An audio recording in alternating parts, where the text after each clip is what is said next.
Hello and welcome to the Spiritual Life Coach Podcast. I am your host, Erica Haynes. On this podcast, we'll use spiritual truth and spiritual tools to lighten up your challenges. If you think about Maslow's hierarchy of needs, the bottom of the triangle, that wide base of basic needs, material resources, that's where most of our focus is going to be. Living in this material reality, in this 3D experience, in these human bodies that have needs. I don't think you would be here, though, if you didn't understand and have some experience at the top of the triangle, the top of the hierarchy, self-actualization. Today, I'm going to give you a tactic and an example so that you can not be stuck at the bottom of the pyramid unnecessarily. The weight of the material world and the heaviness of that bottom of the triangle is why we normally do not do, and by default do not do, that I'm going to tell you to do and to remember to do to create the you and the life and the future that aligns with you, feels good to you, supports you, where you can expand and be your best self. Always go from top down rather than bottom up to find a solution. I'll give you an example. I'm redoing my bathroom. I had a certain amount in my head that the tile was going to cost, and then I got an estimate and it was about $5,000 more than that. I have an ability to shut things down. I just grind to a halt sometimes when I'm feeling the pressure of forces that I no longer feel the flow and the abundance and the movement. So I'm trying to figure out the solution to this tile problem, asking about how I can do it less expensive, trying to get other estimates, and the whole project that seemed like it could happen rather quickly just grinded to a complete halt. And I was spending every day trying to think my way out of it from this set of limitations, from this bottom of the pyramid. I have desires that are higher level. I have visions that are higher level, but I have these material requirements and limitations and circumstances, and I'm stuck. And all I can do is try to kind of move them around and try to put them in a certain combination where I lose a lot of the essence of the vision for this project. But maybe I can find something that works. So I go to the tile store and the guy shows me a box of tile or some tile that came in that he can give me really cheap. And I've already started to rethink my design, partly because I'm getting input from my son and it's really his bathroom. Partly because the tile that I've been wanting for my design, every time I find one, it's discontinued. So I had been recognizing, okay, that's not in flow. And I'm dealing with a way higher amount than I want to spend on this project. So I've asked for options. And therefore, things that I was not conceiving of have become possibilities and new creative opportunities. So when I started trying to use this tile that I found at the tile store that I could get for a really good discount that was somewhat similar to the tile I originally wanted to use, but not, and rethinking the walls, nothing budged. It didn't matter. It didn't save enough money. I didn't feel good. I was frustrated. It was force. I was trying to force because I was oriented in the 3D, the material, the limitations, the needs. And I was in all of my family money stuff. I was in this energy with money that I don't like to embody, which is this has to be stressful. You have to control this. You have to hold this very tightly. You can't trust these people. This isn't safe. And that was actually what tipped me off that I was in the wrong approach. When I recognized that I was acting from other people's fears, inherited energies about finances that I do not choose, that I continue to have to shed and clear, I just asked myself, If money wasn't an issue, how would I do this? And immediately I had a new design, and immediately a solution came, creating that new design that would save me a lot of money. That new idea that came to me that ultimately will save me a lot of money was not available in this original paradigm. In this original paradigm, I had a limitation of set circumstances, and I was trying to force them to come together to work the way I want. When I got into the energy that I want to experience, that is the goal of this project, but is also how I want to experience the project every step of the way. Bam, a solution came through that I had not thought of. There was an easy way, a simple way, and an inexpensive way to satisfy everything that I want. That's how I want you to approach your life. That's how I want you to approach every problem that you feel like you face, every set of circumstances that comes up with every new day when you face your life. If the energetic feeling is that you have to bulldoze through, that you really have to push, that you really have to work hard, that you just have to be resilient, and then maybe you'll get this thing and that will solve all of these problems and then life will be easy, that's the wrong approach. The energy that you are creating from every day is going to continue. If you get to that goal by sheer force, you're going to have to continue to get to goals by sheer force. You're not going to feel the relief that you seek. The goal's not going to be enough by the time you get there because of all this extra resistance that you've created on the way. Now you need more because you are worn out, because you've had to ignore things, because you've had to push certain things away that you needed.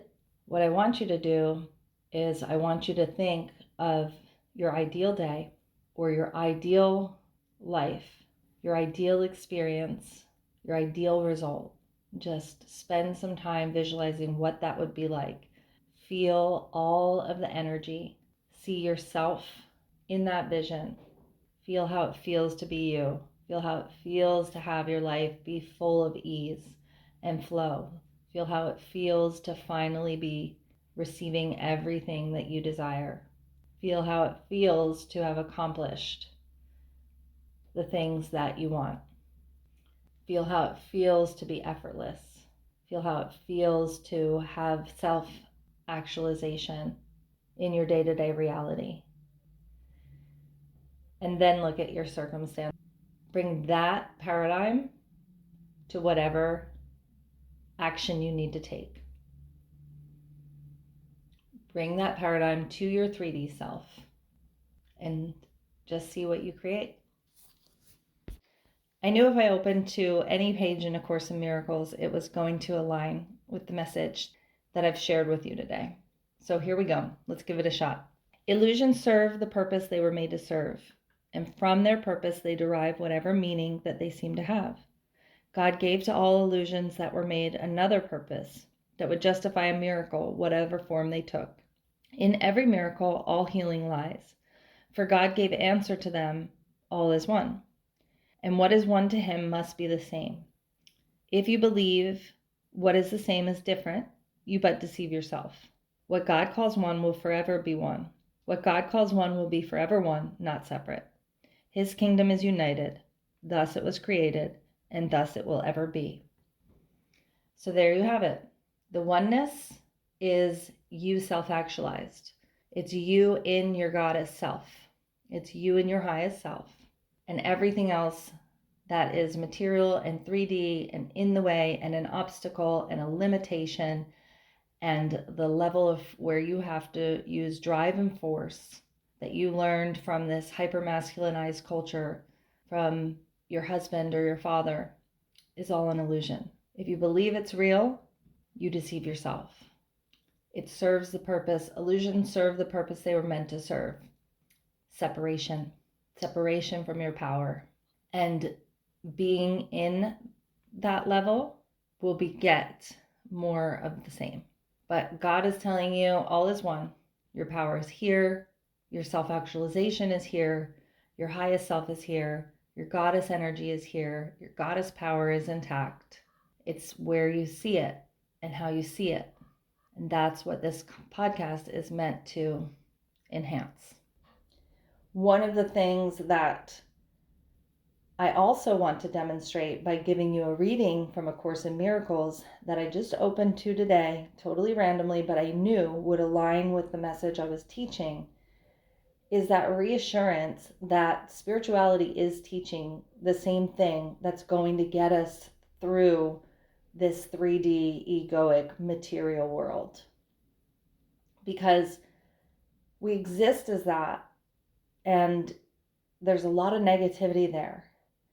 And then we think that we have to force our way through it. We just have to force this or be really resilient or just dig in. And that when we bulldoze past this one really difficult set of circumstances, then we'll get to experience some upper pyramid stuff. But we've created so much resistance, and we've existed and accepted, we've bought into being a material 3D form that can only do things through force. And so by the time we maybe achieve that and get through it, we need more because we're depleted, because we've created more problems, because it took a long time. And so our resources that we did have got depleted. We aged. And the thing that can also keep us stuck as spiritual beings is, am I just serving the ego by wanting more? Who am I? Who am I to want to be some sort of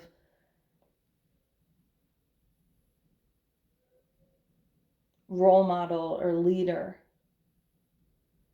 Isn't that the ego? And so you'll question this. So I've been through that questioning many times myself to make sure that I'm still on a spiritual evolutionary path, even if that means forgoing the material resources.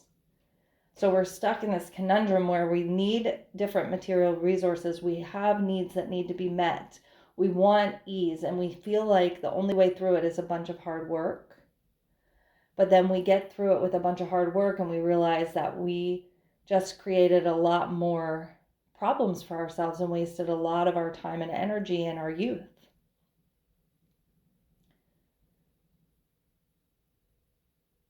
And so it's like, oh God, I have to do it again. I have to do it. I have to keep doing this. I can't stop doing this. I can't put my head up. I have to clench my jaw. I have to let my body get depleted. I have to wear myself out. I'm the only one who understands all these problems I have. I have to just hold them within myself. No one's going to help me.